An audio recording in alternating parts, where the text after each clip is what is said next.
মাহমুদ তালুকদার সংক্ষিপ্ত বক্তব্য নিয়ে আসছেন এবং উনি শারীরিকভাবে অসুস্থ।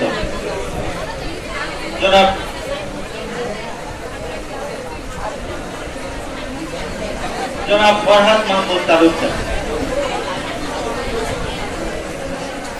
আসসালামু আলাইকুম। তোরা সব জয়ধ্বনি কর, ওই বিজয়ের ক্ষেত্রে মেরে তোরা সব জয়ধ্বনি কর। নবীন বরণ আজকের এই অনুষ্ঠানে আমার আব্দুল্লাহ কলেজের আমার অত্যন্ত শ্রদ্ধাভাজন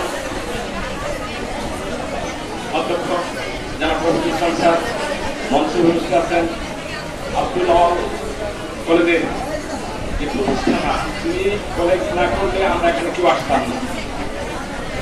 সেই আব্দুল সরকারের সঙ্গে আমার অত্যন্ত ভালো লাগা কাছের মানুষ, যারা সরকার সাহেব, মন্ত্রী গভর্নিং সদস্য, আমার সহকর্মীবৃন্দ, প্রিয় ছাত্রছাত্রী, নবীন ছাত্রছাত্রী, সবাইকে আবার সুস্বাগত জানাচ্ছি। আসসালামু আলাইকুম। আচ্ছা, তোমরা শুনো, একটা কথা বলো না, আমরা কিন্তু সংক্ষিপ্ত করে দিচ্ছি, আমরা গানে গানে কথা বলছি, পরে তোমাদের একটা ক্লাস হবে, বড় ক্লাস হবে, তোমরা একটু শুনো, একটু শুনো, তোমরা নতুন আসছো তো। আজকে কলেজের ফার্স্ট টাইম কলেজ আমরা করতাম, প্যারাগ্রাফ করতাম, রচনা করতাম। আজকে তোমাদের সেই প্রথম দিন, একটা অনুভূতি আলাদা, আজকের অনুভূতিটা আলাদা।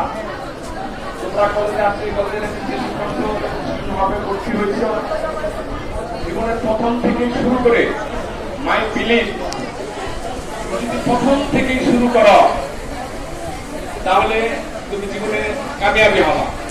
একটা কথা মনে রাখবা, এই প্রথম দিন থেকে। এই যে বলে অনেকে বলে ফার্স্ট ইয়ার ডোন্ট কেয়ার, এইগুলো না, আমি এটা বিশ্বাস করি না।